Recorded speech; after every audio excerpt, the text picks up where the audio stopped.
Hello, welcome to another Anime Amigos. I'm wondering why the hell I'm still here. My name's Calvin Atkinson, I'm the Pokemon punk. I'm Reese, the Gundam Guru. I can't point as usual.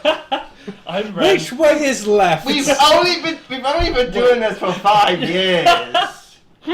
He's preempting it. He just wants to draw attention to me. I'm Ren, the JoJo genius. I'm May, the Vanguard Vagrant, and welcome to the Anime Amigos, an anime podcast that's 10% talking about anime, 20% talking about completely something that's just completely off topic, and the other 70% just making fun of Calvin.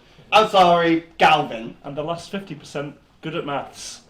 I think I should rename myself the Dunsparce Dumbass. Is that the name of the Pokemon, isn't it? Dunsparce. Yeah. Which is now the Dunsparce. Yeah, why did they change that? Wait, what? Did they change it? They gave him an evolved form, which is literally just extending his tail a little bit. Yeah, It's the it's worst evolution dumb. ever. Yeah, it's exactly the same design, except they copied his middle portion over again. Oh. Yeah. And give him and make his tail a little more blue. That's Yeah. stupid. Hang on, I've just had a thought. Did we lock the dog out? No, she's down now. Oh, thank God. Because I swore I heard her lead dragging around. No, I'm messing about with this coaster. So the thing we wanted to discuss today is our thoughts on basically Western anime, where it's going, what our thoughts on some of the best ones, which basically is our excuse to talk about Avatar and Castlevania. AKA, this is where we officially piss off the anime community. Goodbye, everybody! Again. So in terms of like the one thing I got from researching this, I don't know if you guys would find this interesting, is I have an epiphany from this. Cartoon Network starts out as the kings of this. Now Netflix has inherited that title. Yeah, well, it doesn't help that Cartoon Netflix pretty much died. Cartoon Network did have Naruto on it, so. Well, briefly, but they also had Dragon Ball Z because they have the they create Toonami, which is then created for that to create the anime flicks. But again, for UK Toonami, they definitely merged a few other shows in there that were Western, like Batman, Beyond, and Justice League. A lot of the DC shows, because I think at that time, does Warner Brothers still own Cartoon Network? I think so, yeah, because they recently had a lot of layoffs, which is what happened when David Zaslav took over DC. Oh yeah, because still can't be any worse than Dan DiDio's tenure as DC head. Dan DiDio. Yeah, no, he's. DVD. If you want to know why DC's continuity is in the shit right now, he's the guy responsible. Dan DiDio. Congratulations, everyone. We now know King DDD's real name. Oh, someone make that drawing. That is absolutely accurate to what he's like. He's such a twat. A giant penguin with a hammer. He has a giant hammer and beats up little pink things. Metaphorically, yes. Hey. The biggest issue, the interesting thing is, with Cartoon Network trying to create Toonami and move into the anime field, they did kind of create a few of their own. They did commission a few shows that were like that, because you have Samurai Jack, which I suppose that takes a bit more from classic Japanese cinema than it does anime, but there's a little element of it. It probably has anime. It's one of the few ones of these I haven't seen. It's probably like anime themes, but I wouldn't really say it's inspired directly by anime. No, it's based upon the works of what's his name? The Art of War, isn't it? No, not Shansu. It's Chinese. Yeah. Akira guy. He did a bunch of older black and white. Oh yes, films. and he's now doing his first Western one. Oh yeah, the guy who did Seven Samurai. Yes, him. Yeah, I know the one. His name. It's Akira something. Yeah, sure. He's just got a film out with Bill Nye in. Oh really? Yeah. He's done his first. Oh, wow. I think it's his first film in English. Oh wow. His style is definitely evident in that. Akira Kurosawa, that's it. Thank you. Akira Kurosawa, yeah, that's it. Again, he does have it. It's out in cinemas at the minute because they were advertising it in my local cinema. Oh wow. So, there's a thing for you though. What is?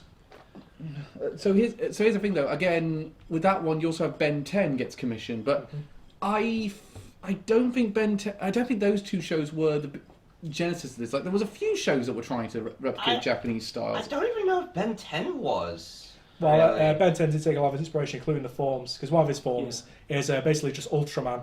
Plus, that opening sequence is the last part of the opening sequence is basically the Digimon opening. This kind of brings in the question as to whether it's the art style that's mimicking anime or a lot of the themes. And I think you could definitely argue Ben 10 touched the themes. I'd argue Ben anime. 10 doesn't even match the art style though. I say that art style fits more Scooby Doo. Yeah, no, the art style doesn't, but the themes do. I'd agree with the themes definitely. Whereas you get like Avatar and Castlevania, which are the two we're probably going to talk about the most. Yeah. And those two really match the art style and the themes together. And let's not forget that show we all love, Blood of Zeus. Oh no! But here's the She-Ra. incident. No, I actually quite like She-Ra on Netflix. I haven't seen it. The whole fan base is up in arms about it. Because of what happens. Oh no! Let's not go into that one. That's a can of worms I am not willing to open. Okay. Yeah, we'll discuss afterwards. Okay.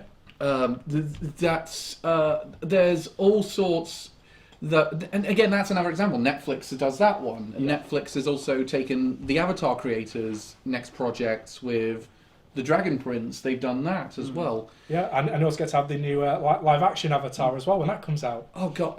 But the Cartoon Network one that really I think was the first one, and this was a good one to really dive into in the first place because we talked a bit about the parent company that created this property, Teen Titans. Oh yeah. Teen Titans really is the first one I can think of where they really replicated the look and the themes of anime. Yeah. Admittedly, they only drew from one era of Teen Titans and then added in a whole bunch of cameos from characters that appeared outside of that era.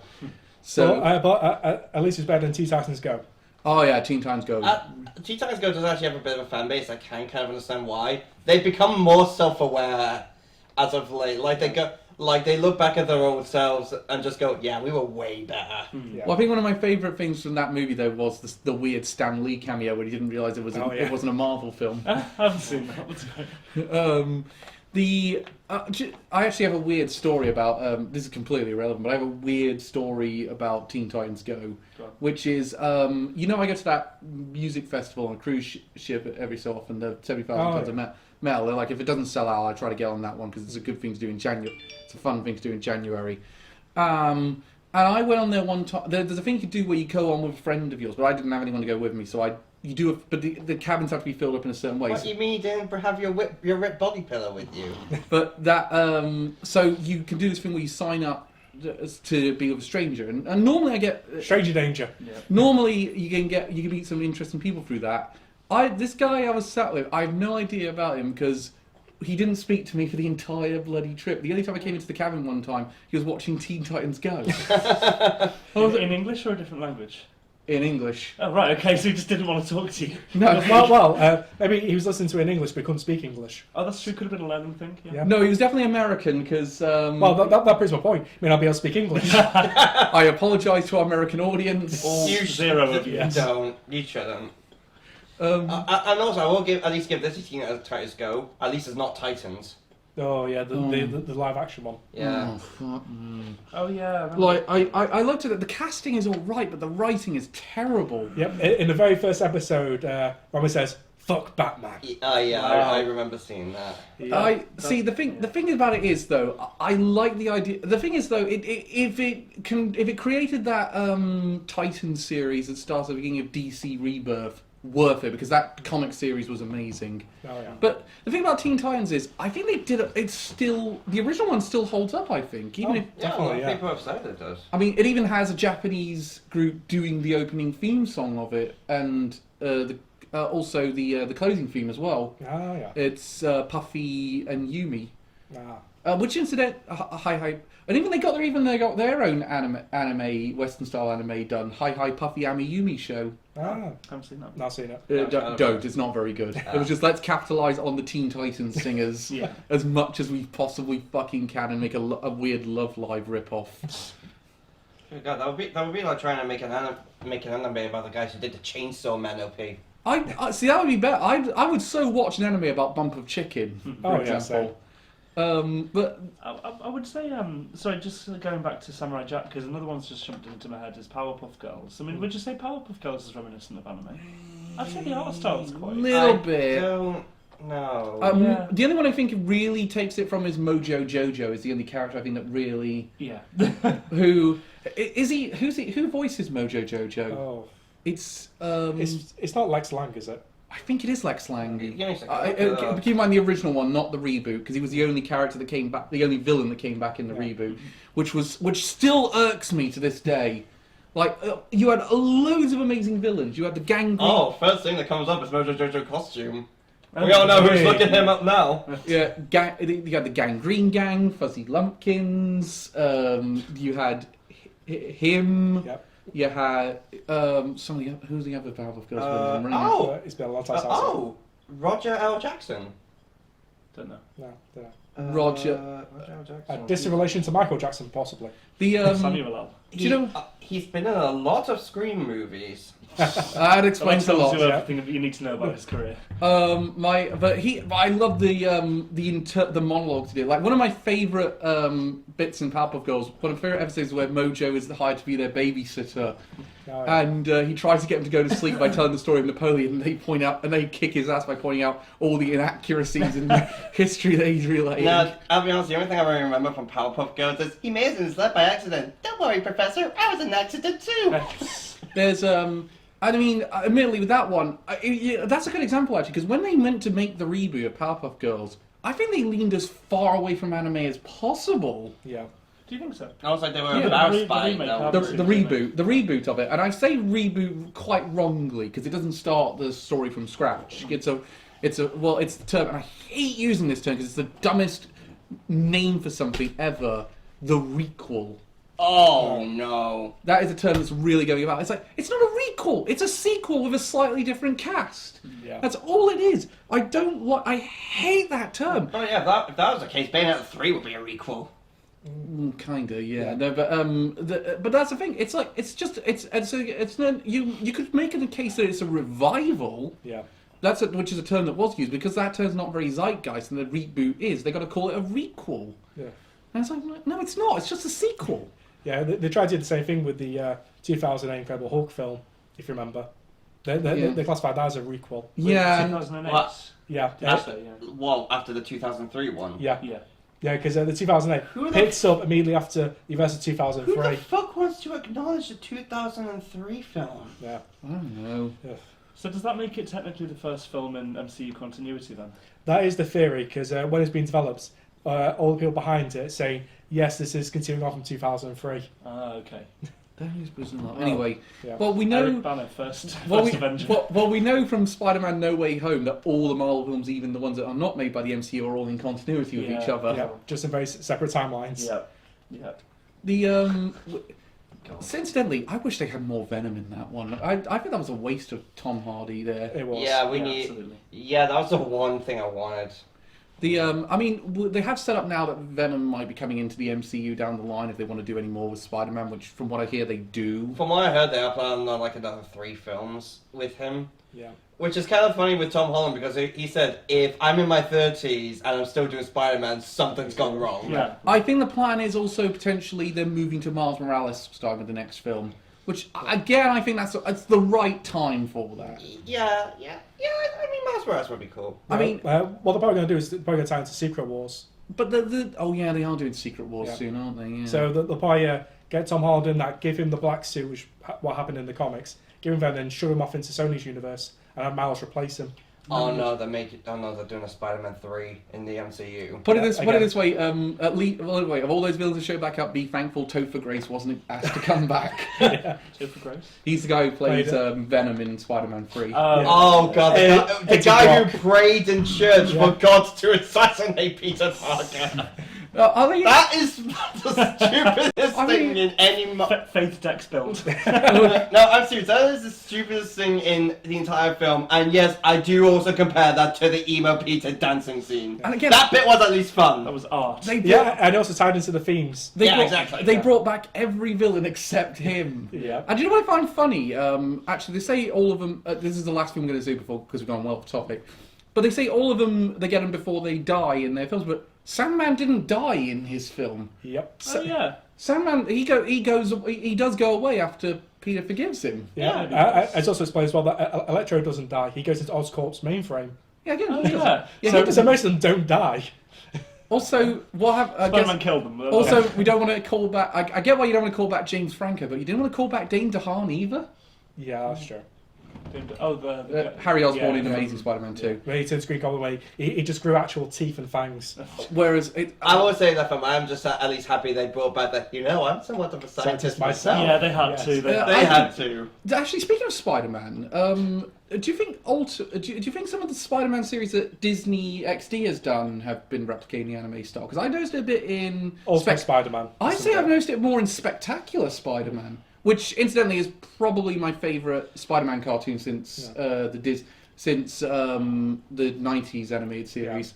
Yeah. Which works, I was doing some research into the 90s Spider-Man one, and it's actually made by a Japanese studio. Is it really? Oh. Yeah. Wow. I'll be honest, I only watched Disney XD for Zeke and Luther. I haven't seen that. I don't have seen that. But I tell you a Spider-Man that does borrow heavily from anime themes, Into the Spider-Verse. Yes. Undoubtedly. Into Spider-Verse definitely does. Obviously, with it more fits comic themes than Spider-Man. Yes, than yeah. anime. But though you have to Just take that anime character. Of course, though you do have anime Spider-Man though as one of the characters. Yep. Which- And you also have the original live-action Spider-Man from Japan, called Spider-Man. Oh, Yeah. Oh, Yeah, yes. Spider-Man is the emissary from hell. And also, he had a giant robot before he was brought into Power Rangers. Wow. That's where Power Rangers since I got his inspiration from. I've only seen clips, and I want It to is find amazing. a box set of it. It looks Yeah. fucking Before brilliant. they were sent to cease and desist by Marvel. No, presumably. because it was originally doing collaboration with them. Really? Which is why he's shown up in the comics since with a giant robot called Lepopardon. Oh, great! I didn't know that. That's Yeah, fantastic. I want to watch that so bad. It's so amazing. good. It looks amazing. Here's the thing though, these are Western anime, not just America. Yeah. One that I think, the one that got me thinking about this is the show that we saw Elliot give a live reaction to, which when he saw designs of it, Oh, that one. The one with the giant foreheads. Yeah. Code Oh, Lyoko. yeah, Which, to yeah. be fair, I completely, I keep remembering and forget that show, but that was another one that was on Cartoon Network. It was a French Canadian co-production. Now, here's the thing for me about Code Lyoko, because I've watched all 5 seasons of that show. Somehow. The first 2 seasons are really good.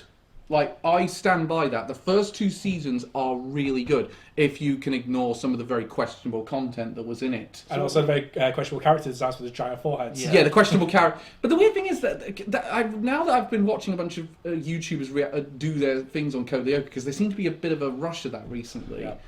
Something interesting.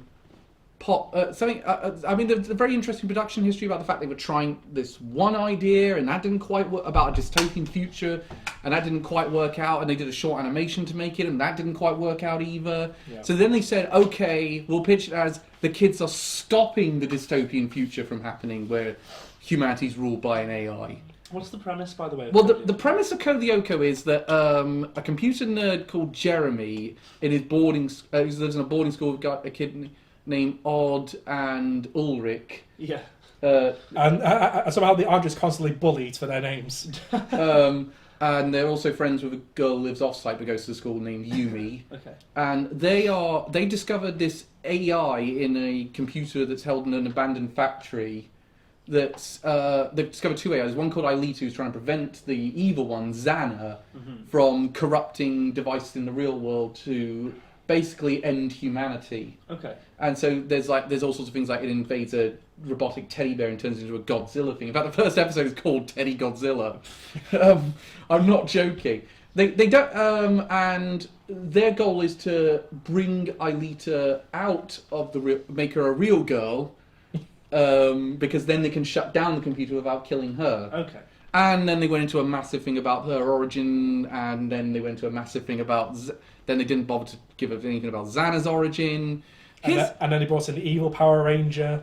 Oh, no, that's no joke, they did. Yeah. Then I've seen. Then they brought in a bunch of other Lyokos, and that was weird. Like, here's the thing, whenever they introduced something new in the first couple of seasons, it made sense. Like, the 5th area, like, we'd only heard about these 4 areas, and now there was a secret 5th area, and that meant, okay, that's going to be interesting. With the brand new DLC and expansion pass. It was basically that, yeah. But the weird thing is, the biggest problem I have with Code Lyoko is nothing fucking mattered For one thing, they didn't start with an origin story. They waited till the first episode of the third season for an origin story, which actually kind of works. It's shed a bit of extra light on all the friendships and all that business. But the first season ends on a cliffhanger of they get Aelita out. But so like, okay, we can shut down the computer. Oh wait, no, we can't because Xana secretly at the last minute put a computer virus in her that if Oko dies, she dies with it. Okay, let's do that one then. Second season. Her father, who might be involved in the creation of Xana, is still alive. Oh wait, no, that didn't matter. We're going to abandon that part way through. That was the thing. Nothing ever mattered. And then Xana added an X to her name and became a potent drug that's abused on the streets. No. The ultimate evil plan. Yeah, no, that would be actually less dumb than some of the things they actually did. Yep, and then they attempted to wrap up in a film afterwards, didn't they? Oh yeah, no, they did that. And then they brought out the Shippuden theme, and then the next generations where they focus on the kids. Now Do you know- it's a Shippuden Z. Do you know what I want to point Road out? to Boruto. Do you know what's so really annoying, Elliot? They actually did do the Shippuden thing. Wow. And they tried to then make it a live action show, and that didn't really work out. Yeah. You need everyone. You need actors. who have Oh, high please tell me with a live action show. Please tell me they kept the foreheads. Yeah, please tell me the foreheads were still super massive long. prosthetic. No. Please tell me they still resemble that one character from Mob Psycho 100. No, they had to cast real kids for the role. Fuck off. Yeah. But that's the thing. I still have very good memories of Code Lyoko, but I wish they ended it better because the first two seasons are solid. Yeah. Like I have but oh my god, there's so much on the anime theme. But the difference is, unlike anime, which does have very good which tends to have because of the way manga creation and light novel creation works, they tend to have quite well thought out plots. I know people are having a go at Tokyo Revengers right now, but I don't know what that's about. Oh, okay. What, did you not hear? No. Yeah, the penultimate chapter came out and it's got almost unanimous hate. Oh shit! Really? A lot of people are basically saying it feels like it was very rushed. Wow. Is that the only complaint they have with it? Rushed, rather than there's something thematically wrong with it? From what I heard, one of the biggest complaints is that a lot of people were saying, a lot of people also complaining that it's a 100% happy ending, like everything bad that happened previously just got reversed or something. That's unsatisfying. Well, we don't know. Well, the thing is, we don't know that because we haven't actually read it. So for all we know, they could be misinterpreting it. Like, there's a whole bunch of times where people have said, "I think this about this ending," and I've said, "Well, I get why you thought that, but I wouldn't. I'd say that's only your interpretation rather than that's an actual fact." It's sounding like an ending to the Bleach manga, so judging by But audience response. Can I actually ask something? Hopefully, with a thousand year You blood have war, brilliant- you'll actually get some good scenes. From what I heard, the manga Tite Kubo is actually working with the anime. Oh, I hope so. But by the way, you have brilliant timing because it was just announced on Twitter that the dub of Bleach 1,000 Year Door is now streaming on Disney Plus. Oh really? 1,000 Year Door, you've been into watch Paper Mario. I really have. I've been watching. Oh my god, 1,000 Year War. Anyway, yeah. but anyway, what do you think? So the art style is definitely anime. Art style's definitely anime, and some of the themings of anime, like the ships in this, are through the roof. Oh really? Yeah, like they are constantly pushing it, and they only resolve one of them. Jeremy and Aelita is the only one they actually resolve, and I was like, wow, the only one you resolved is a computer nerd. Trying to bang the computer. Bang his AI, who it turns out in the second after we find out in the second season was not originally AI. She was a real girl who got digitized, and then she couldn't get undigitized. A plotline that Blade Runner 2049 would shamelessly rip off years later. Except do it way fucking better. Yeah. Oh god. Can I throw in another show? What one? Jackie Chan Adventures. That's the one I was going to mention! I have notes! Oh yeah! Fuck, I forgot about that one. Yeah. So good That's show. Such a good show. Yeah, which also ran for 5 seasons. Did it really? Yeah. Yeah, Wow. And of course they had the most famous thing of all anime arcs. I think they did this a couple of times. The tournament arc. Yes.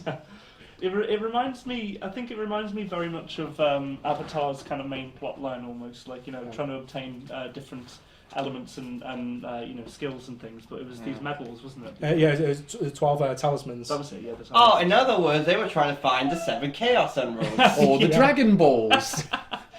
Yeah. What do you think? So it's like Oh, hello, Ripley. It's like a projected fetch quest in that way, isn't it? With Jackie So Chan? what? Yeah.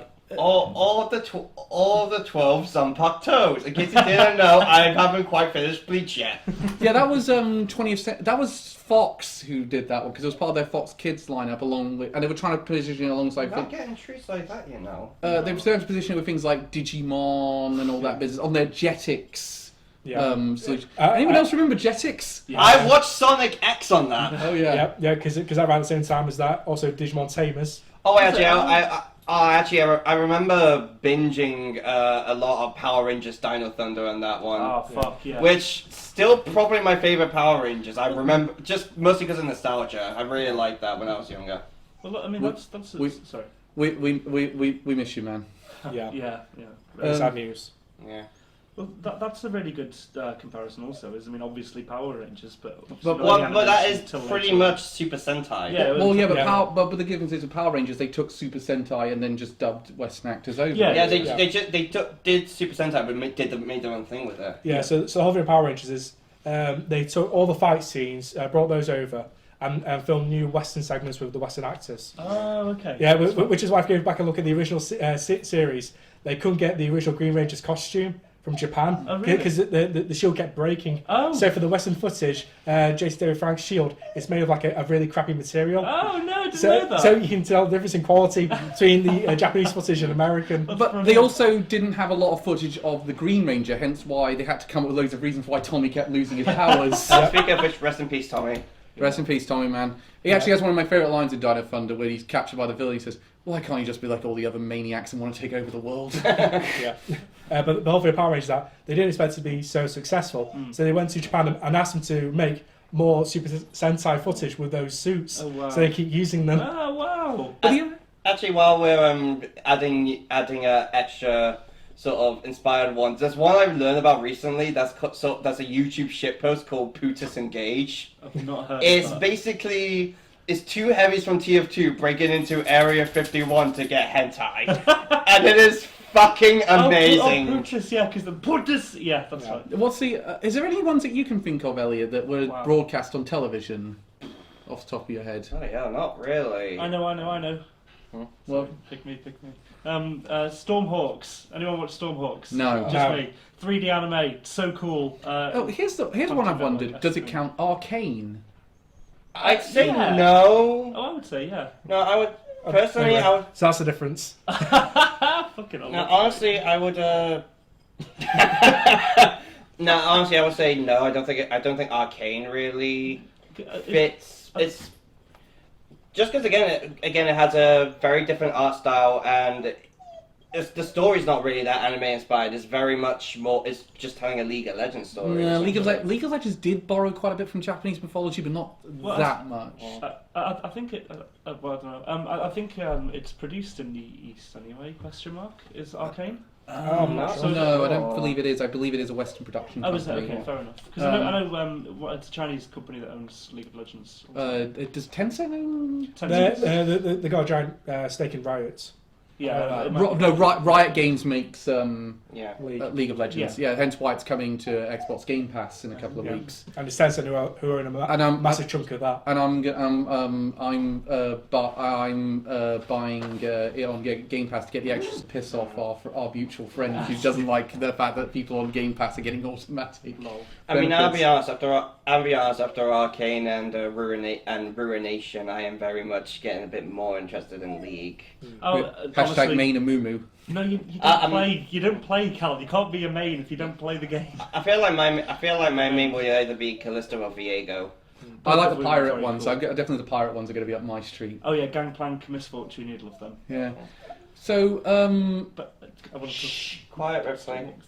So I know you like Stormhawks, but So good. is it any good? I think so. It's very similar art style to Dragon Prince. Oh I wait, think it's made by the same people. here's one. Maybe the Teenage Mutant Ninja Turtles reboot. That the kind 2000s of does. one. Yeah, The 2000.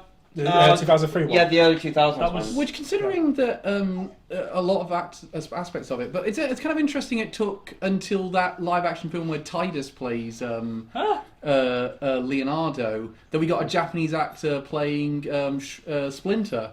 Because it's actually another person we're going to talk about later on this list, Mako Ishikawa. Oh, Mako. Yeah, he's rest in peace, dude. Yeah, and he's in a lot of these because he was Aku in Samurai Jack. Wow. I'm pretty sure he was in Avatar. Yeah, he is. He's General Iroh for the first 2 seasons. Thought so. Oh, does he? Well, he died in that after the second season. Oh, I didn't know that. No, he's replaced. Spoilers, Cal. There was a joke that Nostalgia Critic did after when he reviewed the TMNT, going on about how he didn't like Mako or Splinter. Everyone shat on him too right. because Mako was such a respected actor and he had recently died. So afterwards he just started like every time Mako ended up being in the film, he just go, "Oh, he's Mako. Wow, he's really great." But the thing is, he has been in some live action films as well. Like he's in Pearl Harbor, Oh, really? actually, which he probably doesn't put on his resume. He never put on his resume. I Pearl don't think. Harbor, so Obviously not.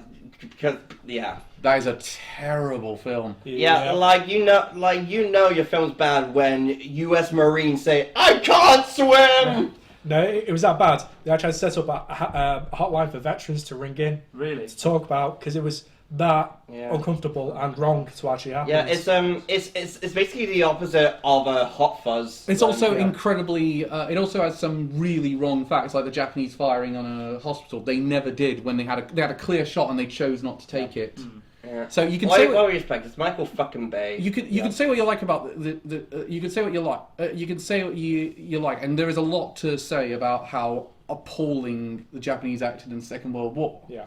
We're not going to deny that, but you cannot be historically inaccurate to make your point because it's based then on because no good is done when it's based on a lie. Yeah, especially because we've got photo and video evidence of the attacks Yeah. and what actually got destroyed. And then, but of course, if you want a prime example, one of the things I find interesting is How have we got onto this? the animated War crimes, Ren. Yeah, It always war comes back to crimes, war yeah. crimes. Always. Damn you, Mako! But I do find it interesting that he turns up in so many of these. Like again, it was kind of interesting that he became the de facto Japanese voice actor. Yeah. Then I would like to, so just on Teenage Mutant Ninja Turtles, they came out with a film on Netflix. I think it's like the most recent season of Teenage Mutant Ninja Turtles. That is heavily anime inspired. I watched that with Claire. It's also very inspired. Is it sort of the movie of the newest series? Yes, it's really fucking good. I'll say Yeah, that yeah. much. I've seen a bit of the newest series. Even though now the turtles are, it's very hard to distinct them personality-wise. I can't deny I still kind of enjoy it. Yeah. Elliot, can you pass me my book? Because there's one I talked about. I'm completely forgetting, and I'm trying to remember what it was. Thanks. I've got another fun one called Mummies Alive. And Yes, I've heard of that one. I haven't seen It's it. so good. Like a kid finds some sarcophagi. Just go to the contents page. It's Cal's book. He doesn't have a contest page. Here we go. Avatar, Oh yeah, did you include a section on Samurai Jack, Castlevania. I had one. Castlevania? Definitely. Yeah, we'll definitely come on to that soon. Oh, RWBY. Oh, That's it. fuck, yes, good point, RWBY! good point. That's a very obvious one, I can't believe it. I mean, that's got to such stage that they're actually making actual Japanese studios are actually making anime of it with Ice Queendom. Yeah, I actually remember years and years ago, quite a few years ago, they made like a RWBY manga with just a collaboration of a bunch of different manga writers. It was just like a bunch of like short one-shot stories, like all humorous. And at the end, it was all of them saying, all the manga writers talking about how much they loved the show, which I just thought was really wholesome. It's interesting because RWBY's probably had the biggest backlash since its release of any of these. Well, especially when stuff about Rooster Teeth that came out. Especially the stuff. Thankfully, I don't think RWBY is associated with them anymore. I don't know. Well, Rooster Teeth, it turns out they create quite a toxic work environment for a lot of their employees. Yeah. I should say, for legal reasons, allegedly, there's a lot that's tied up in courts right now. Reasons. But for legal reasons, I have to also say that there's all the parties deny any wrongdoing doing that one, even though people associated with them have been convicted. I'll just say this with Rooster Teeth: they haven't been good in years. No, they haven't been good in years. Let's be honest. I also want to stress we all believe the victims in these cases as well. We're just trying to make sure we don't Well, get sued. especially when she comes back with receipts. Especially when they come back with receipts in both cases. I mean, again, I'm just pretty sure that I don't think RWBY is actually is actually a part of Rooster Teeth anymore. I'm pretty sure they've branched off to do their own thing. Probably. Is the production company now no longer involved with Rooster Teeth? I don't know that. I'm not sure. I don't think so. From what I've heard, I don't think it is. So okay, but here's the thing though with RWBY. It's not just that; it's that the quality apparently went downhill. Even though the animation quality went up, a lot of people also complained that the usual talking points of they put a lesbian couple in for wokeness. For what I hate that word. So- Yeah. I mean, I do kind of agree. Not with the Elliot! not with the hatred of the Cancel. Excuse me. I plan on reading the log 2 next year. That book is literally lesbian necromancers on the moon. Nice. But But yeah, I feel like after season 3, definitely good quality. Definitely felt like it went down. It almost feels like it doesn't have much direction. Like I kind of stopped watching in season 6 after a bunch of stuff came out about Ozpin. That almost felt like it came out of nowhere. yeah, like that was one of those where I just went, wow, you really turned this character. You really went further with this character than you ever should have. I tried watching season 1 of RWBY and I couldn't get into it. I mean, this was when it was I first liked- airing. I wasn't big in it. Season 1 was alright. Season 2 and 3 were at its peak. Season 2 Okay. and 3 is the peak of the show. That's Okay. where they really nailed it. I actually felt like the last season did a decent job continuing what, especially considering that the season before that ended on a massive downer, and they actually, I won't go to spoilers for this one in case people haven't watched it, but they've actually brought back a character that we all thought was gone, which actually was a good choice in my opinion. Quick question. It wasn't Pyrrha, was it? No, it wasn't Pierre. Okay. It turns out it was a screw attack. You're watching Screw Attack. It was Bashima all along! Sanity not included, season 6, let's go! Wow. But the thing about- I fucking love that. I fucking love Insanity not included. Did it restart? Did it? I have no idea. Oh, God. Here's the thing, though. From what I heard, though, do we think the quality would have stayed uphill if Monty Orm hadn't died? I feel like it would have, because it definitely felt like from seasons 1, 2, and 3, even in season 4, which I think was the last one he wrote on, there was like a definite direction that he wanted to take it. After that, it feels like they didn't really know what to do with it, almost. So, Mummy's alive anyway. But I will just one remark on that. It has transformation sequences like any magical girl anime, or like Digivolve, Digivolution kind of thing. Yeah. It was just so good.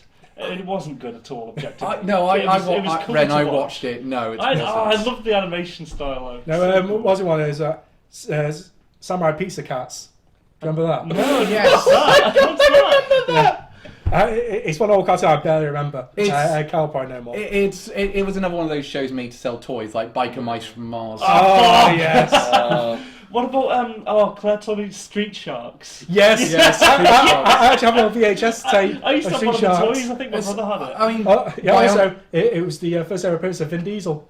they also, Oh yes, the advert. Yes. Yeah. they also Well tried it done. with Bionicle as well. They tried that with Ah Bionicle. shit, and that- Bionicle film. Yes. Holds You up. know what? Bionicle Mask of film's Light. still really good. Yeah, Still really bloody good. Yeah, I saw my copy of the Mask of Light. So what is the okay? But the thing is, it comes back to two shows right now, which are the Yes. two kings of this genre: Yeah. Avatar and Castlevania. Yeah. Now, Castlevania is almost a bit of a weird one because it is based on a Japanese property, Yes. but it's done entirely from Western creators, and it has a Western setting. Yeah. I mean, the cast is brilliant in that one. I mean, the one thing both shows have in common is Jason Isaacs is in both of them. Oh, is it? Yeah, he's the judge in season 3 of Castlevania, and he's Fire Lord Ozai. Oh wow. Ah. I'm pretty sure it's Jason Isaacs. No, I thought Fire Lord was Mark Hamill. I don't. Ooh, No, I think the original Fire Lord is Mark Hamill. the original Pilot. Who?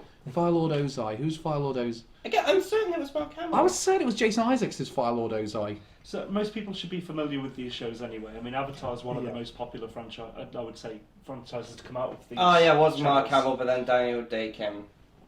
Oh yeah, no. Oh, did he get replaced today? Yeah, I think Mark Hamill was in the initial flashbacks, and Oh no, Daniel Day Kim is playing him in the upcoming remake. Oh, okay. Oh, So what's his You're Mark right. Hamill? It's Mark Hamill. Yeah, I thought so. I swore someone. Oh no, I'm getting what I'm getting mixed up with. Yeah, no, you're right. So it's Mark. I mean, Mark Hamill does a brilliant job with that one because I really did not recognise his voice. No, I wouldn't Yeah. have picked up on it. At the same time, I think Mark Hamill has sort of shown himself to be a great actor, but an even better voice actor. Oh yeah. Yeah, but the thing about it though is even with those ones, I can often tell when it's Mark Hamill's voice. Like I know he's trying to do a pretty good job covering it up a lot of the time, but he does have a bit of a distinctiveness to his voice. I mean, for example, when he was played as the Overseer in Darksiders, he was essentially just doing his Joker voice. Yeah, another thing, Mark Hamill as well. If you're about to do original interviews before Star Wars, he always said that he was become a voice actor.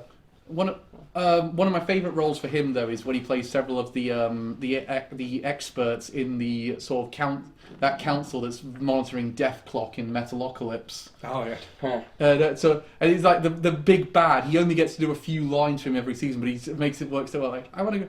No, you don't get to go. I think arguably his best role is obviously Joker. Joker, yeah, defo. But it's interesting because Fire Lord Ozai, he didn't really get to do anything until the final season.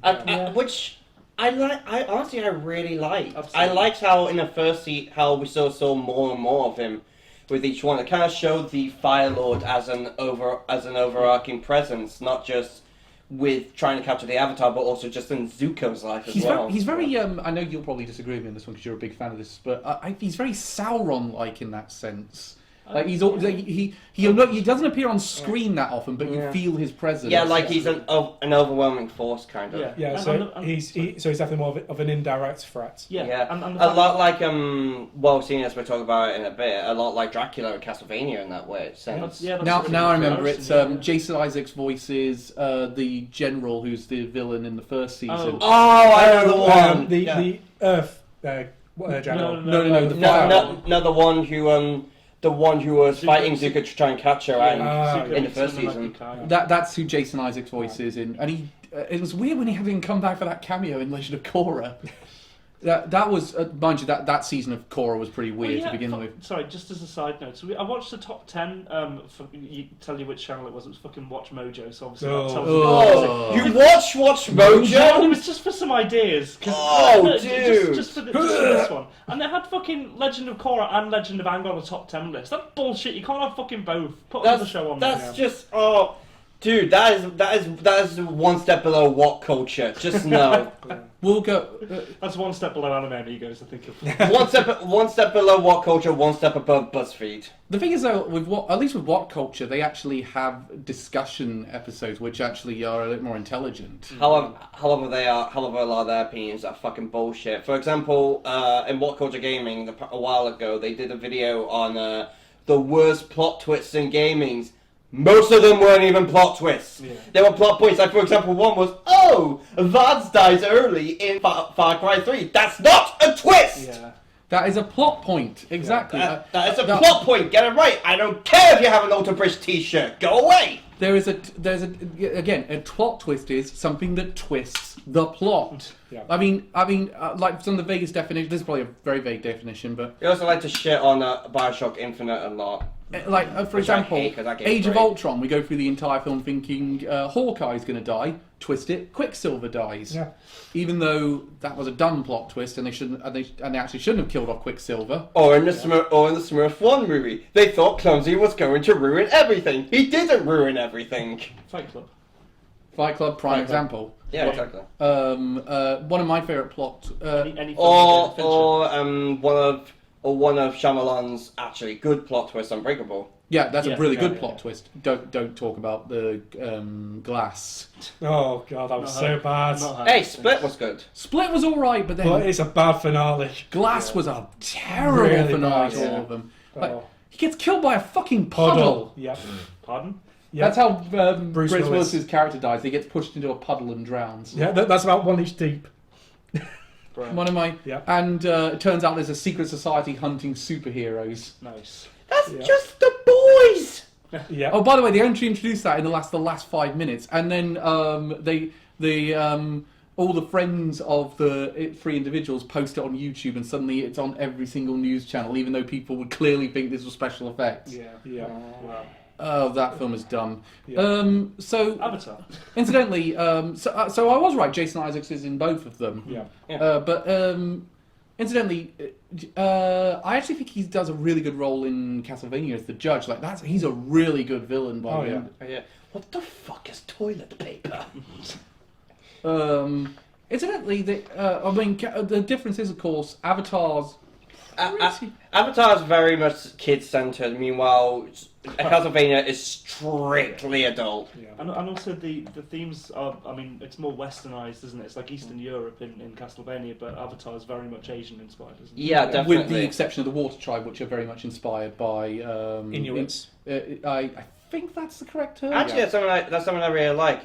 Each of the nations do follow like a very different real life culture. Well, Yeah. fire is Japan, earth is China, Tibet. Tibet is there, and Greenland and Alaska are the water. Yeah.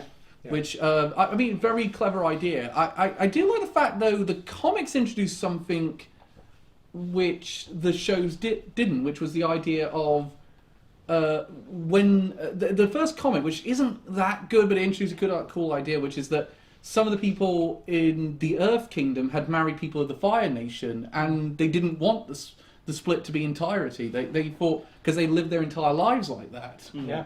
It's kind of and so the comics don't lead to the whole them making Republic City annoyingly, which is a shame because the Korra comics are actually quite good.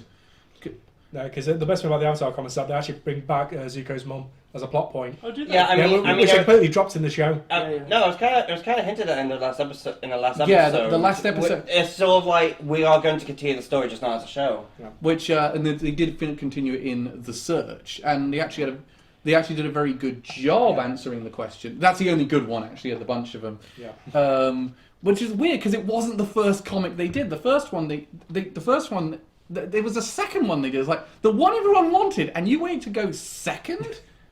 But you think about how ambitious Avatar was as a show when it first came out. I don't think there were many kind of like world-trotting, kind of in-depth world-building shows to that degree. Something I really liked about it, which was actually in season 1, was actually it was the idea of defying norms and expectations.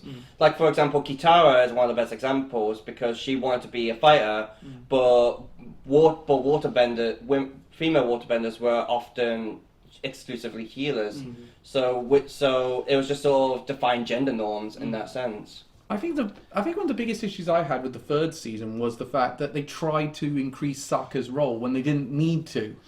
Yeah. Like Sokka had a role there. Now I feel like I don't mind it as much, but I think it's just because they more extended his role rather than sort of changing it. It fit his character arc, I think. Like, and at the same time, if you're the only person in the group who can't bend, I feel like you would get that inferiority complex. What do we think of Aang as a lead character? Because I've heard a lot of people say he's a bit of a Mary Sue, but I wouldn't go that far. No. Not at all. Well, no, especially because we see him get injured a lot by Zuko's sister's lightning. Yeah. Severs his spine. Yeah, we see him also making a lot of mistakes. You can still tell he's a kid. He's irrational. Yeah. And whatnot. Like a good example of that being when Aang hid a letter from Kitara Sokka's father because he was worried they would leave him. Or when he was doing the training with the yogi, with the guru. And he wasn't able to complete it. I mean, because his friends were in danger. I mean, the other thing he does that's really bad is when he lies to those people that are having the conflict. Yeah. Oh, yeah.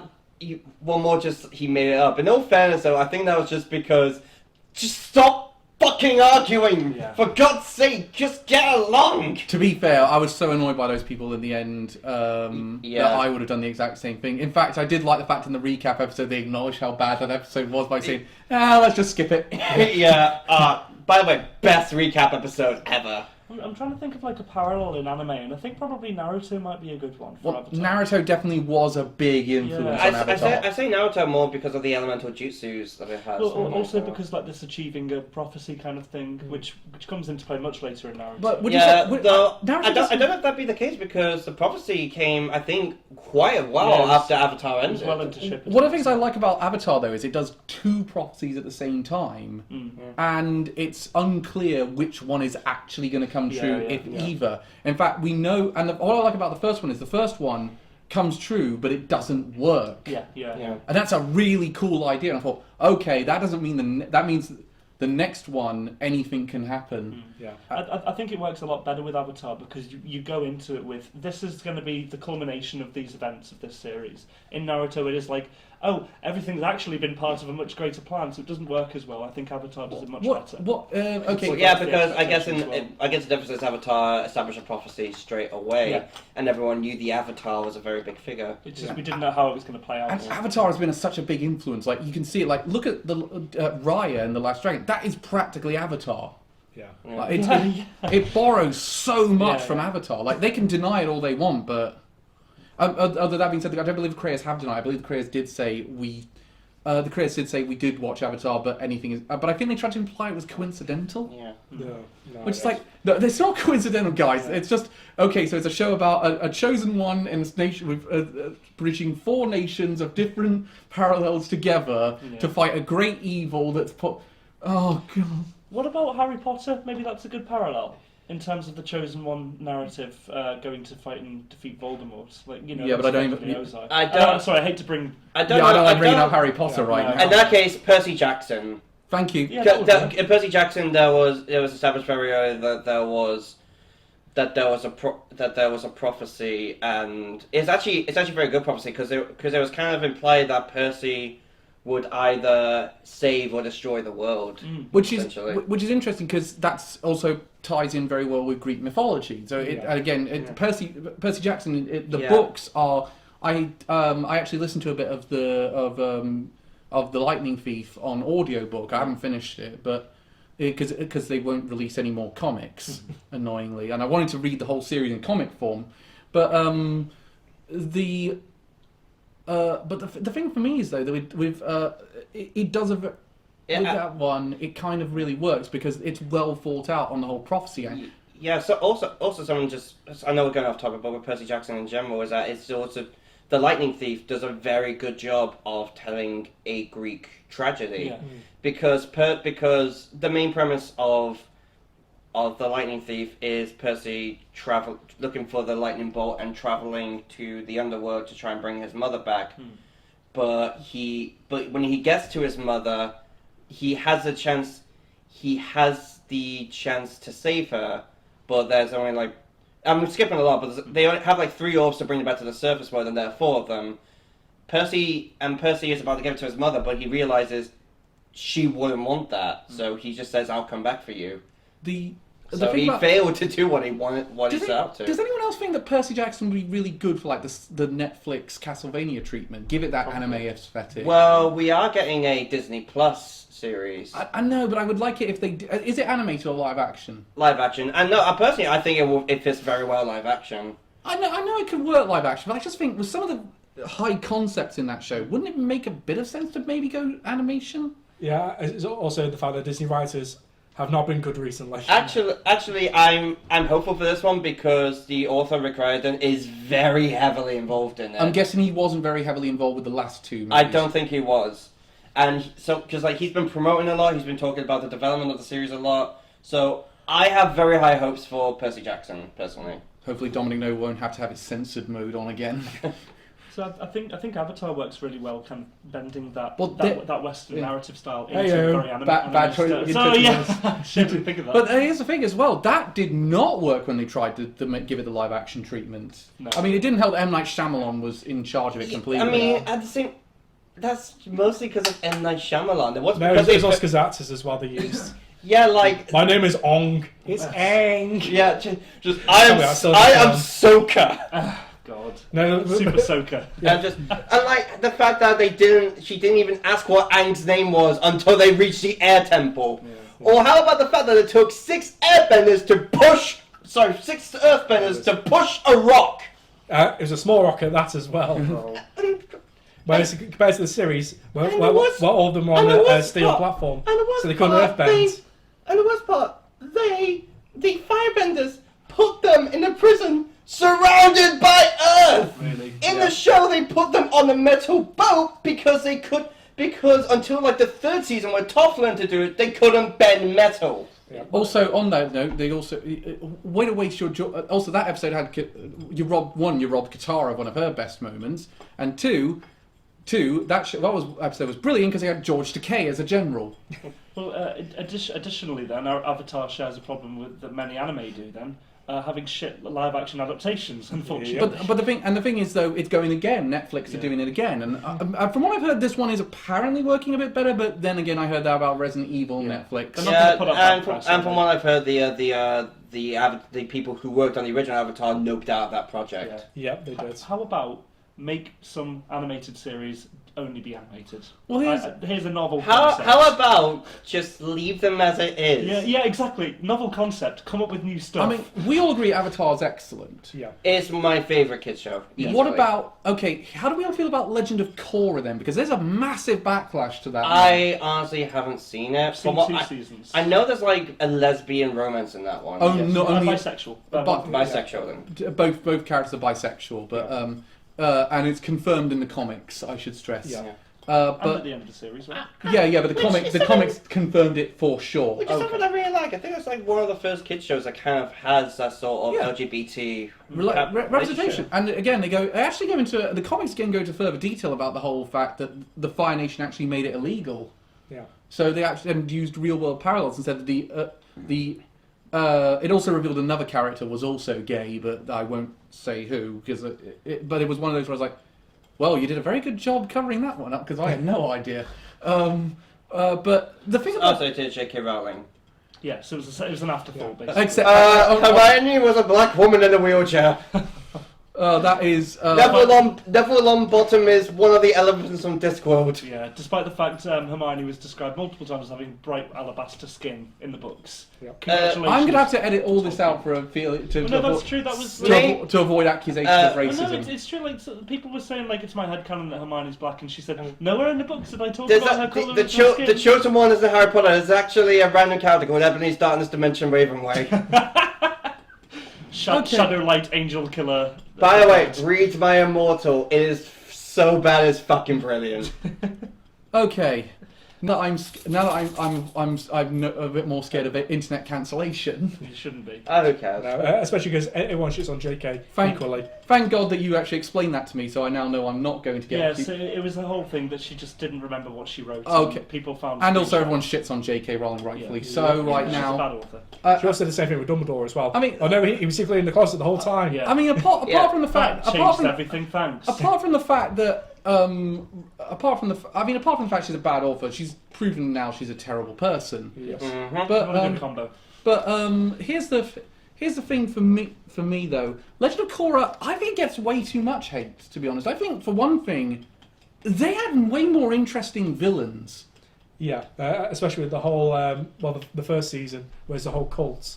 The cult of against bending. That's a cool idea, and it does also help that you get Spike Spiegel from Cowboy Bebop to voice the villain. That's amazing. I think the difference is that Avatar obviously didn't need such a present villain, whereas Korra went for the series by series. Here's a different villain. But it's also because Yeah. you can't. Different style. Yeah. Do you think maybe it's because Avatar had a much more central story It was throughout exploratory. it, and with each one it was more angular in that particular element. Yeah. Yeah. Rather than Korra, which was more just here's a villain of the week. Kind Yeah, of thing. because that's the whole thing with Aang's journey, was to learn the elements as fast as possible to fight the end boss. With Yeah. Korra, the world's at peace, so it's more these villains coming out of the woodwork. Yeah. It's more villains threatening the peace, and but it's also then the second season kind of has this theme of, well, is the peace good? Is it good, or have we been conforming to something that we probably shouldn't have? Yeah, it sounds a bit like something that Boruto did, because with Naruto the big threat was for a long while Orochimaru and the Akatsuki, which was established like in the second and third arcs of the original manga. With Boruto, everything's kind of at peace, so you don't really know. And believe me, this is coming from someone who's read some of the manga and kind of likes it. I think here's the thing for me though with Legend of Korra. I do think it's a little weaker. Yeah, it is a step down, but I do appreciate all the new lore, like going back to the original first Avatar. Yeah. I thought was interesting. I also did think though, I think a lot of the criticism against it has been a bit overblown. Yeah. I'm not going to say unjustified, but a bit overblown. Well, we all know the two major reasons why I got so much backlash when it first debuted. Because of the character design of Korra herself. Yeah, Why? Korra's character design did get a bit of a bash. Skin tone. Being brown. Yeah. Yeah, So a lot of people, right wingers online, say, "No, this is terrible now." No, I was thinking the criticism was that she mostly just looks like an older version of Kitara. To the point where at first I didn't even know she was a different person. But yeah, no, there was a lot of racism around the character design when it first She came out. looks like other waterbenders pre-established in the I series. know. Why is that problematic? Well, it's problematic for these people because she's now the main character, and they didn't like that. Oh, jeez. No. Oh no, how horrible. This is Here, the end of how culture. upset I am. This is completely unhorrible. Ripley, go rip out their throats. Yeah, especially when it was established in the first show as well. There's an Avatar cycle every 4 years. yes, so every 4 years there is a person with dark skin colour is the Avatar. Get over it. No, it's the cycle is each one dies, the next one is born to that nation. So it was Yeah, always you- going. It was always going to be a waterbender Yeah, next. it's one of the reasons why Aang dying in the Avatar state was such a terrifying thing, because if the Avatar dies in the Avatar state, there will be no more. Yeah. essentially. And again, they established in season 2 why that is. But that's why they killed all the airbenders, presumably. Then, But because they knew that the next Avatar was going to be an airbender. If there's no airbenders, there's no one for it to reincarnate. Avatar's so smart, man. What a good Yeah. series. But- yeah, like holy hell, they thought of everything. So So did. if they wanted to make a sequel to Legend of Korra with the next Avatar, they'd be an Earthbender. They could So do a you'd prequel so you'd even. probably Or- you'd probably get a a lot of people are also probably upset that it wasn't Avatar Kyoshi. They did one of. She must have big feet, the biggest of all the avatars. Well, the thing is, if they did another season, they do they would do an Earthbender as be the Avatar, and the Earth Kingdom is obviously shown to be like ancient China. Yeah. So presumably we get an actor of Chinese descent to play the role. Not sure who you'd get, but there's a lot. Jimmy Wong. I was about to say there's a lot of voice actors who want to do the role. Jimmy Wong. Has he done voice acting roles? I know he was in Mulan live action. I think he's done a couple. He's not a major. The only thing I know him in is video game High School. You'll know him If from you've seen that. I haven't. Have you seen Game Nights? I regularly watch Game Nights. Yeah. He's the guy. He's on Game Nights. Yeah, I know. Yeah, as I said, I watch him. Yeah. Yeah, no, I like Game Nights. It's one of the few Magic the Gathering shows that friends recommended to me that I don't hate afterwards. And I don't tend to watch anymore because I hate how overly produced it is. That's what I Do you like watch? about it. Do you watch one called "I Hate Your Deck"? Then I used to watch it, but again, I've You don't like you watch those shows, then say you don't like them, and then move on to another show, and then say you don't like that. You are terrible with Magic the Gathering YouTube. The ones I've stuck with are Tolarian Community College. he's good. I like the professor. Fish MTG and who else?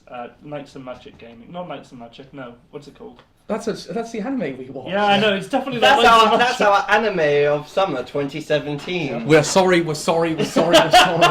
Dude, I voted for the day I became God as a wild card in 2020. Don't There's worry about nothing worse than that. Don't we're worry about extremely sorry. We're extremely sorry. I still defend that we had 8 episodes out at that point. We did not know how bad it was going to get. Yeah, and the whole thing with Knights of Magic, it's massively popular in Japan now. Yeah, Oh, so- I said I should have picked My Next Life as a Villainess.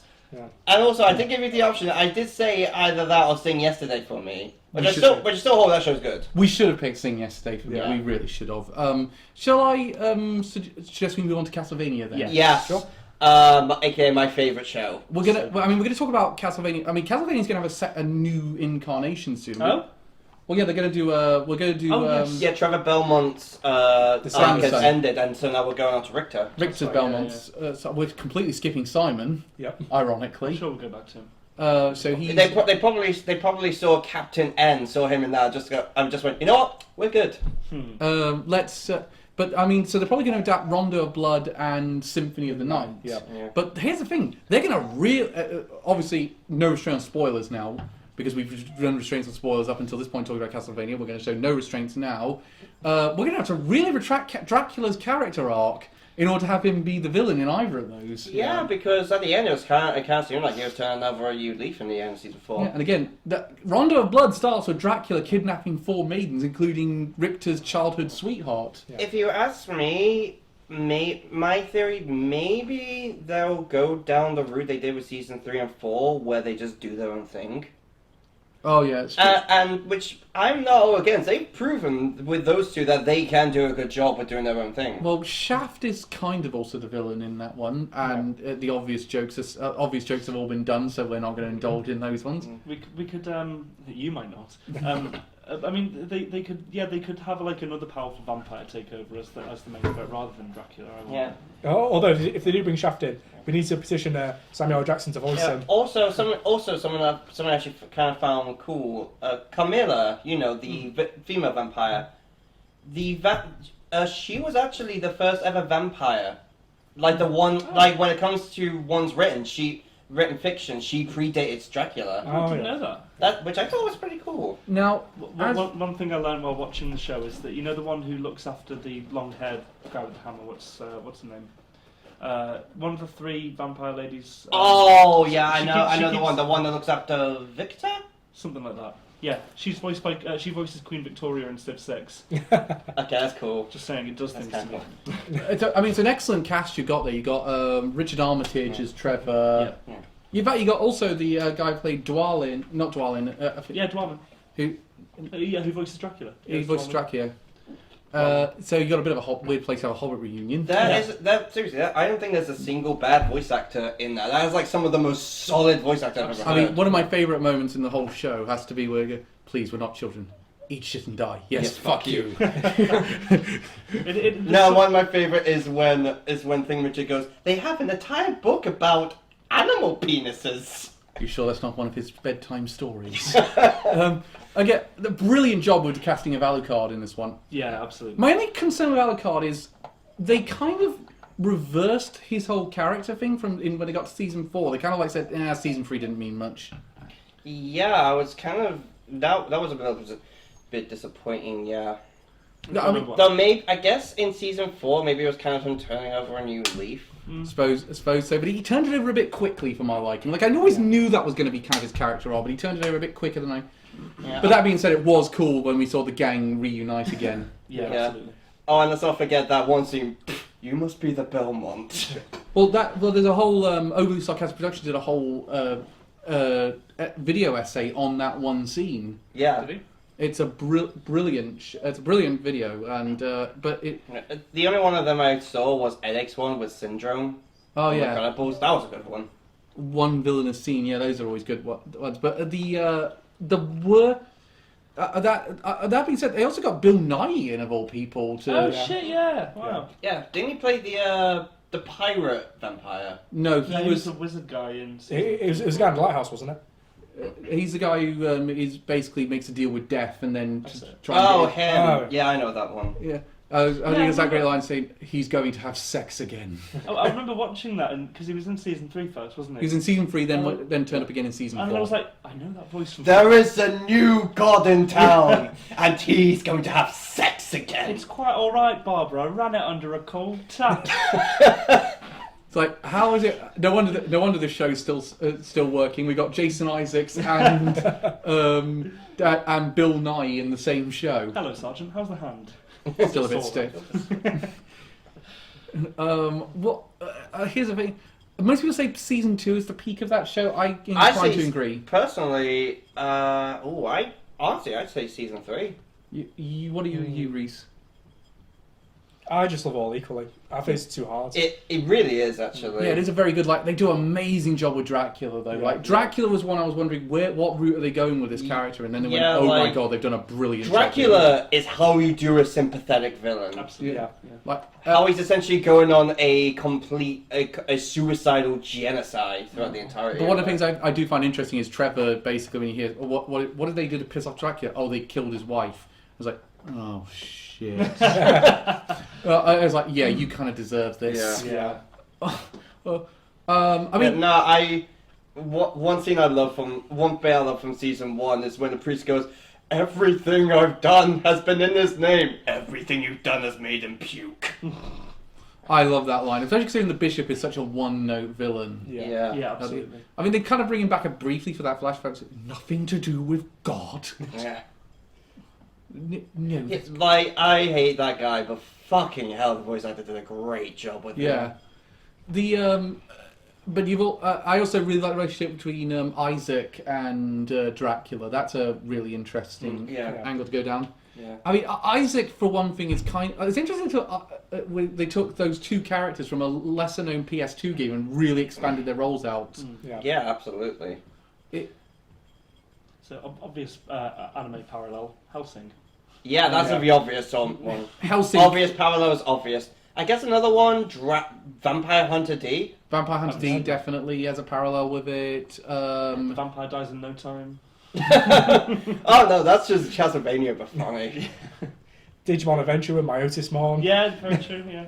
There's Seraph of the End because they're vampires. Call of the Night. to be fair, Japan does have a bit of an obsession with vampires. Yeah. Hey, I ain't complaining. No. The So did the West when Twilight came out. Yeah, Twilight's a good parallel. No, it's not. Oh, Vampire Sucks. That's Yeah. another good one. or Hotel Transylvania, which I still have more respect for than Twilight. Yeah. Scooby-Doo. In all fairness, that's because Hotel Transylvania is fucking Yeah, good. the first one's great. Well, Oh god, imagine yes, Adam Sandler in Castlevania, Dracula talking about killing all the humans. What an asshole!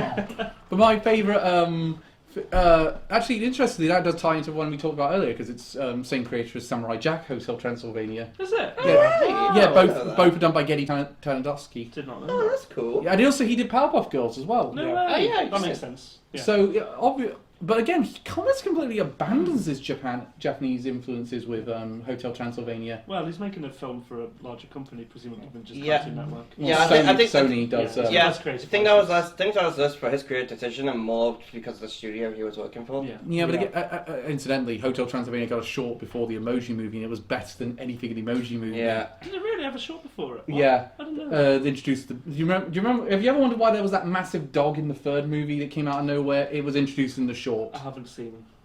I've seen the first one. Oh so god, it's- imagine that. Imagine having to watch the Emoji Movie to understand everything in Hotel Transylvania 3. Oh, poor Patrick Stewart. No, what are you talking about? That's his magma opus. Do you know? That's his best role. Picard who?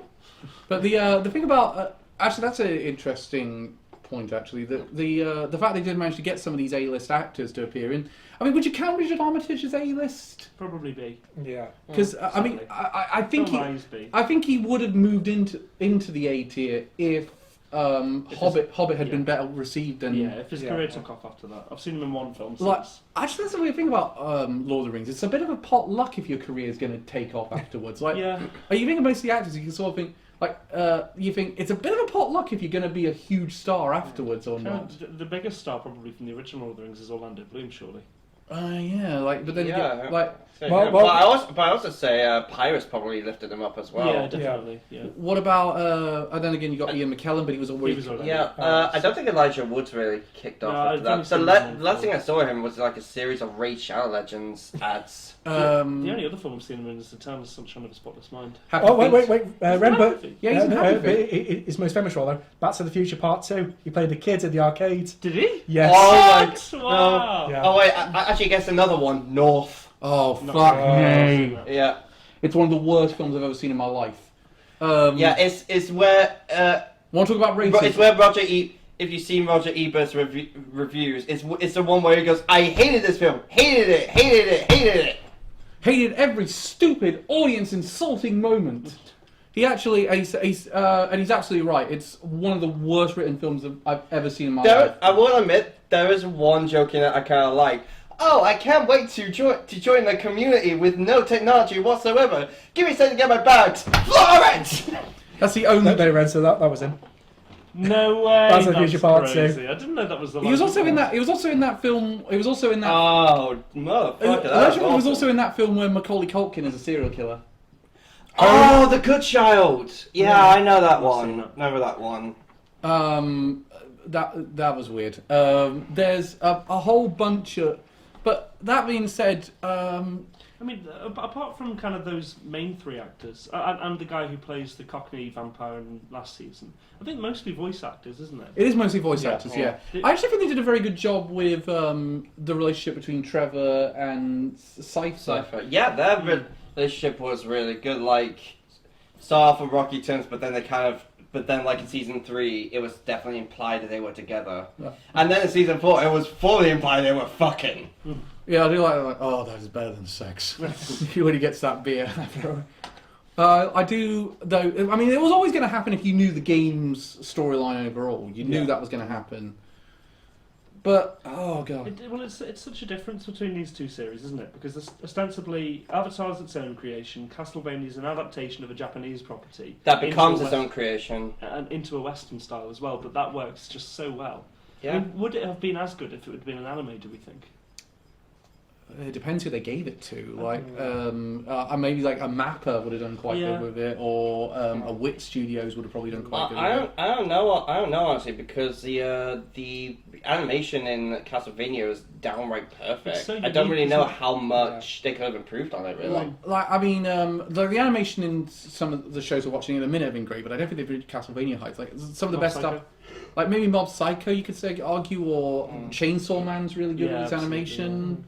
I think one of the things that makes it so appealing, and notable from a Western side is that it's just very Westernized animation style. It doesn't look like it does look like anime, but it's not. I say Many differences. I say it's a mixture of the 2. They both it sort of combines the whole.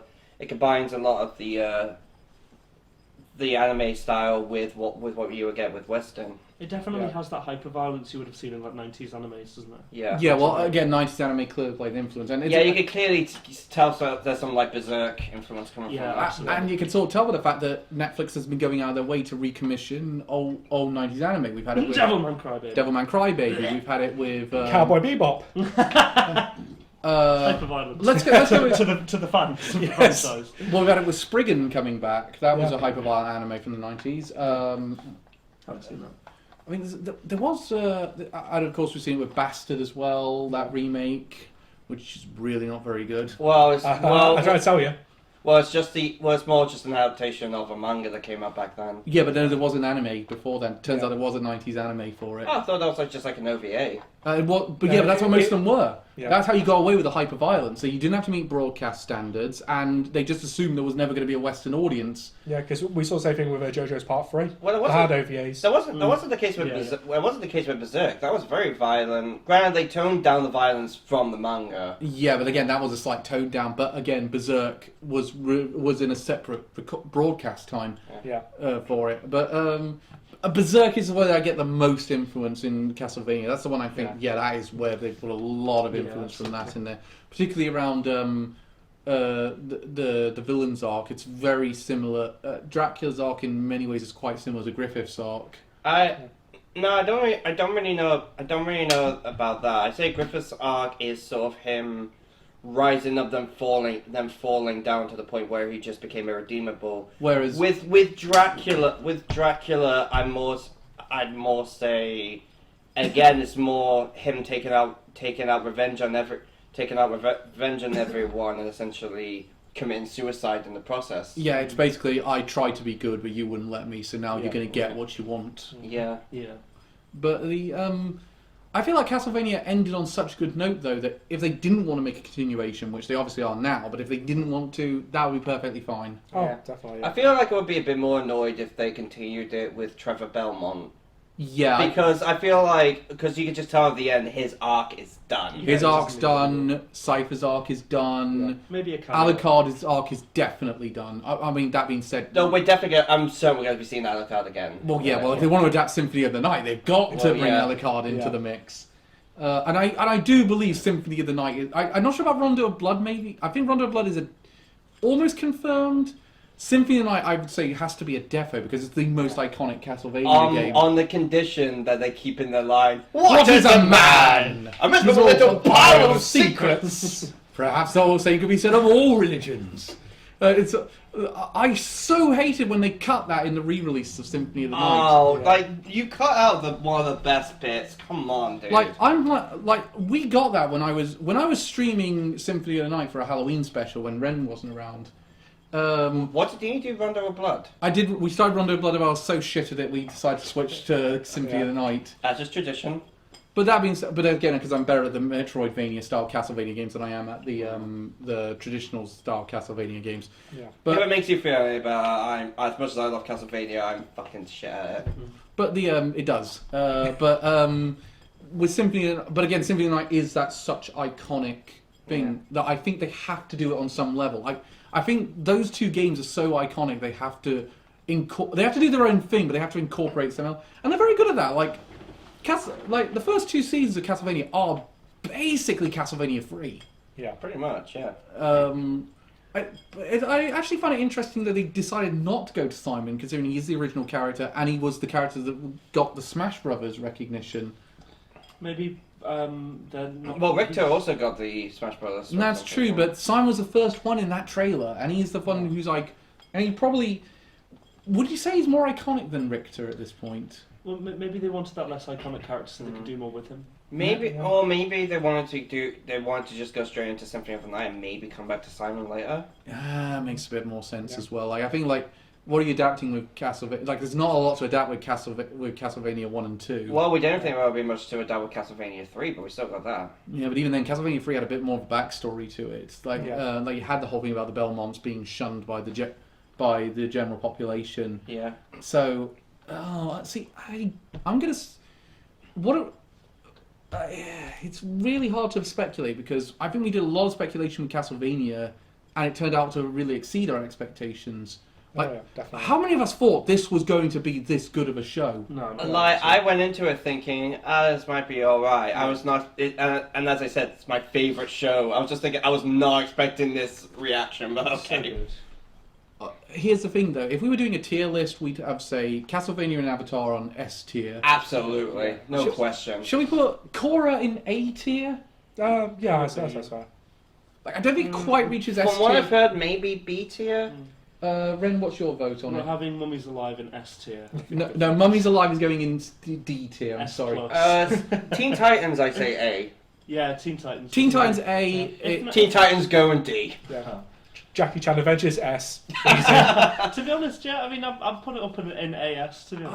I would go with A, but Also, fun thing as well. The guy who voices Jackie in that one is the voice of the Cabbage Merchant in Avatar. Is it? Yeah. Do you know something I'm a bit disappointed by? It was rumored for a while that M. Night Shyamalan was going to be the Cabbage Man in the live action Avatar. Yeah. That would have been cool. It's not. I would have loved to see sad. that. the What cabbages? I'm so looking forward to that guy in the live action show. That show can be shit, and as long as we get that, it'll be worth it. Yeah. The As long as he becomes a recurring character. I want that again. Can I put Code Lyoko in C tier? No, Yeah. F for forehead. What about Teenage Mutant Ninja Turtles 2003? B. Probably B. Yeah, Yeah. I like B for that. Being B tier. He-Man and the Masters of the Universe. Which one? Which one? The 2000s one. 2003 one. That was the 2000s one? Yeah. 2003 it came out. Yeah. There's been quite a few over the years. I'll go with C tier. They try, but they don't quite make it. I'm putting Stormhawks in B tier because She-Ra. I'm the only person who can. I'm going to go with A tier for Netflix She-Ra. I've heard Yeah. good things. I haven't seen it. I've heard good things about it. Thundercats. The reboot. A tier. Yeah. Seriously, Thundercats reboot is really good. I'm pissed off they cancelled after one season. Dragonflies. That's not the cheapy one, is it? No, not the No, chibi no. one. Okay. No, it's the one. It's the one where they went proper anime. Oh, right. Thunder, cats, and they cut that theme from it. That's fucking bullshit. That was shit. Seriously, who doesn't go Thunder, cats? Ho! That was fun and so was on my thing. Ta-da! Sada! Sarazanmai! How the fuck are we still doing that after 2019? The same way we're doing this. Everybody, clap your hands. We'll never get rid of that one. No. So what's No one will understand that reference. so what's your Dude, I mention King's Game all the time. Yeah, No one fucking gets which that. we'll really get a lot of reference to that next year. So- Oh, that season next month. I can't wait. But I think of the other ones. What ones we talked about? we Street talked. Sharks, S tier. Yeah. Street Sharks is B tier, and you know it. Shall we go Samurai Jack? A tier. Surely A tier. Yeah, I would say. A tier minimum. Should have been S tier, but the final season kind of lets it down a little bit. Yeah. Oh yeah. Really? I've heard a lot of people like the final season. But no, I'm saying it so that we don't get shit on. I think it's S tier, but but most people would say it's A tier. Yeah. Okay. Which is annoying because I think they were kind of like, well, what? How else were you going to end that show? Yeah. You're the ones who demanded an ending. You have to rush it then. So we should mention Dragon Prince because that's dead popular, but I don't think any of us have seen it. Has Dragon Prince done yet? I think it's still airing. I've only seen a couple of episodes of it. I wasn't big on it. But I've not watched any of it. I've not really watched much of it, so I I really haven't. can't It's comment. the same makers as So I Avatar. can't really comment. I imagine, from what I've heard, B tier for if I would have seen it, Yeah, if I I've was heard- to take their opinions as A lot gospel. of people seem to like it. One thing I'll say about it, and I don't mean this as a criticism, it's something I would have liked when I was on Tumblr when I was about like 18. I think you should take that as a criticism. I don't want. Maybe.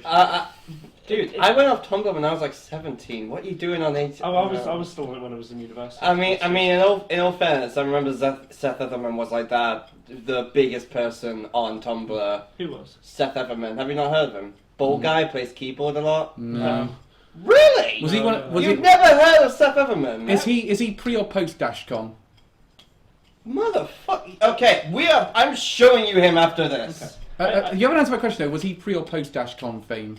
I think post. Post. That will probably explain a lot because that's most of my knowledge of what was popular on DashCon on Tumblr is stuff pre DashCon.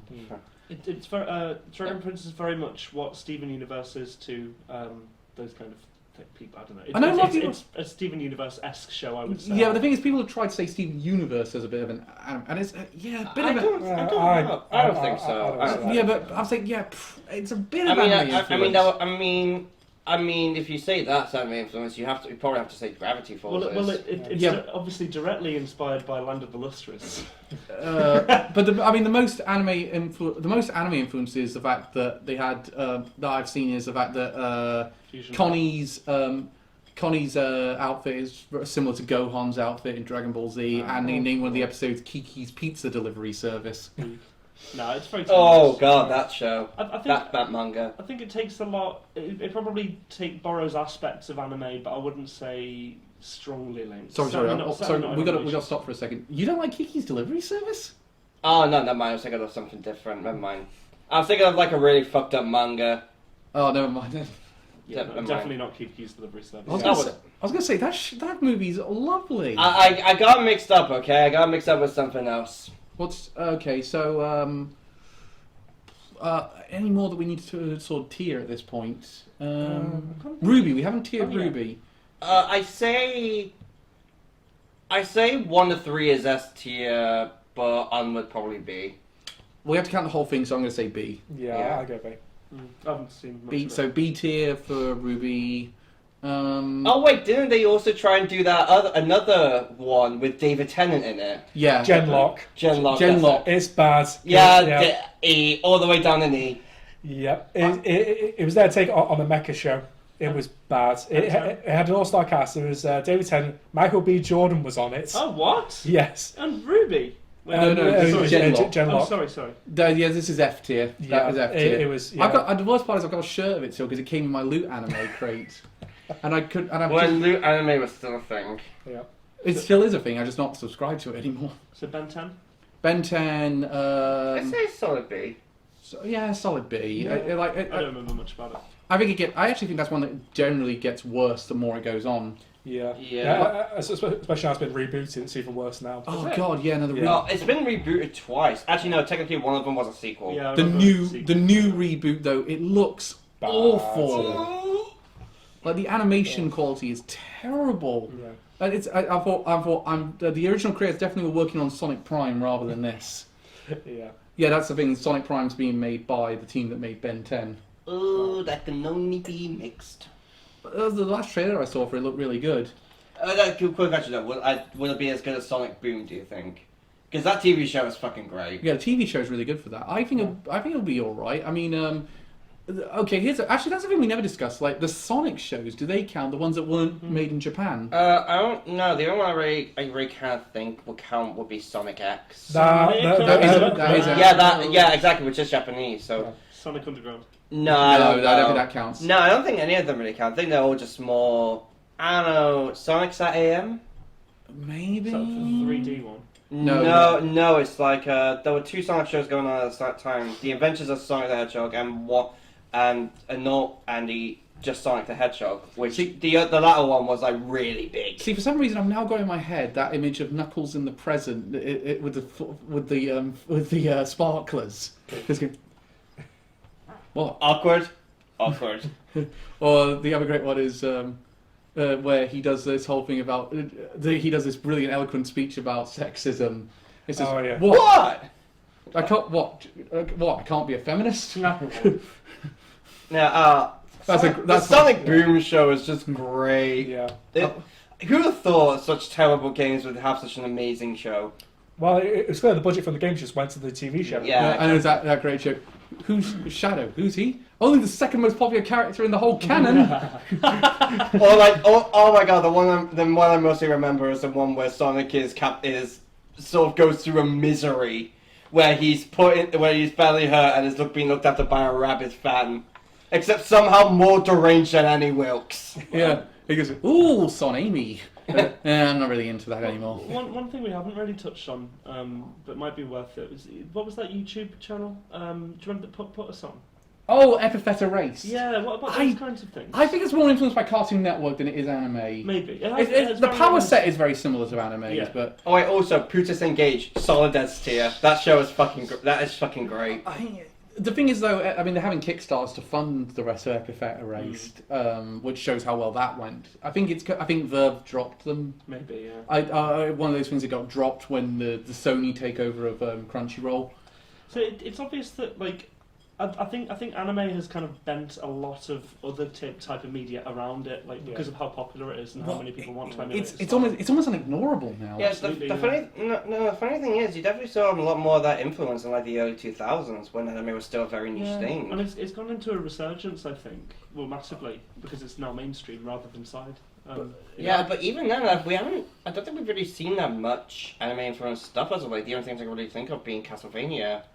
Well, again, with things like there's a lot to say. There's a lot to say against Netflix, but one of the things that streaming services like Netflix that don't have to worry about a commercial interest have as much as say a television network do is that they can allow for these more experimental ideas to be done. And again, with that you're going to get some gems, but you're also going to get some turds. Mm-hmm. That's the whole point of experiments. They are sometimes you get something good, sometimes you get something bad. Amazon at the minute seem to be exclusively bad. Well, I mean, Amazon, they got out of the anime game pretty much as fast as they could. They sold everything they had to High Dive. Even Vinland Saga, despite the fact that was actually really good.